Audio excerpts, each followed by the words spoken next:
Hi hello നമുക്ക് വളരെ പെട്ടെന്ന് അല്പം വ്യത്യസ്തമായി വെണ്ടയ്ക്ക ഒന്ന് മുളകിട്ട് നോക്കിയാലോ. ഇത് സിമ്പിളായി നമുക്ക് പെട്ടെന്ന് റെഡിയാക്കി എടുക്കാം കേട്ടോ. അതിനായി 3 തക്കാളി എടുത്തിട്ടുണ്ട്. അതുപോലെ ഒരു 5 6 വെണ്ടയ്ക്ക എടുക്കാം കേട്ടോ. അതുപോലെ കറിവേപ്പില, പച്ചമുളക്, ഇഞ്ചി വെളുത്തുള്ളി, ഒരു 4 വെളുത്തുള്ളിയും ഒരു ചെറിയ പീസ് ഇഞ്ചി കഷ്ണം എടുത്തിട്ടുണ്ട്. ഇത് ചതച്ചെടുക്കാനാണ് കേട്ടോ. ഇനി ഒരു മൺചട്ടി വെക്കാം. അതിലേക്ക് 3 ടേബിൾ സ്പൂൺ വെളിച്ചെണ്ണ ചേർത്ത് കൊടുക്കാം. എണ്ണ ചൂടായതിനു ശേഷം 1/2 ടീസ്പൂൺ കടുക് ചേർത്ത് കൊടുക്കാം. കടുക് ഒന്ന് പൊട്ടി വന്നാൽ കറിവേപ്പില ഇടാം. കറിവേപ്പില ഇട്ടതിന് ശേഷം നമുക്ക് കട്ട് ചെയ്ത് വെച്ച തക്കാളി ചേർത്ത് കൊടുക്കാം. അതിൻ്റെ കൂടെ പച്ചമുളകും ചേർത്ത് കൊടുക്കാം കേട്ടോ. ഇനി പെട്ടെന്ന് വാടി കിട്ടാനായിട്ട് അല്പം ഉപ്പ് ചേർത്ത് കൊടുക്കാം.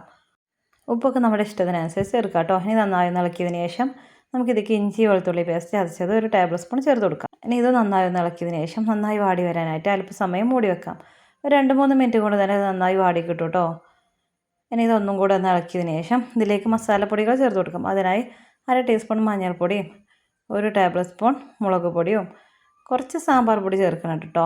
സാമ്പാർ പൊടി ചേർത്താൽ നല്ല ടേസ്റ്റാണ്. സാമ്പാറിൻ്റെ ചുവയല്ല, പക്ഷേങ്കിൽ വേറൊരു ടേസ്റ്റ് കിട്ടും കേട്ടോ.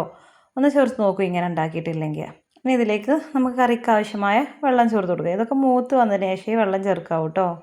വെള്ളം നന്നായി തിളച്ചതിന് ശേഷം കട്ട് ചെയ്ത് വെണ്ടയ്ക്ക ചേർത്ത് കൊടുക്കാം. വെണ്ടയ്ക്ക 2 മിനിറ്റ് കൊണ്ട് തന്നെ വെന്ത് കിട്ടും കേട്ടോ. അല്പം സമയം മൂടി വെച്ച് നമുക്ക് വേവിച്ചെടുക്കാം.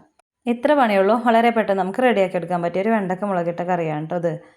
സാമ്പാർ പൊടി ചേർത്ത് ഉണ്ടാക്കാത്തവർ ഇനി ഇങ്ങനെ ഒന്ന് ഉണ്ടാക്കി നോക്കൂ. നിങ്ങൾക്ക് എന്തായാലും ഇഷ്ടപ്പെടും. എൻ്റെ വീഡിയോ ഇഷ്ടപ്പെട്ടാൽ ചാനൽ ഒന്ന് സബ്സ്ക്രൈബ് ചെയ്യണേ, ലൈക്ക് തരണേ, കമൻറ്റ് ഇടാൻ മറക്കല്ലേ.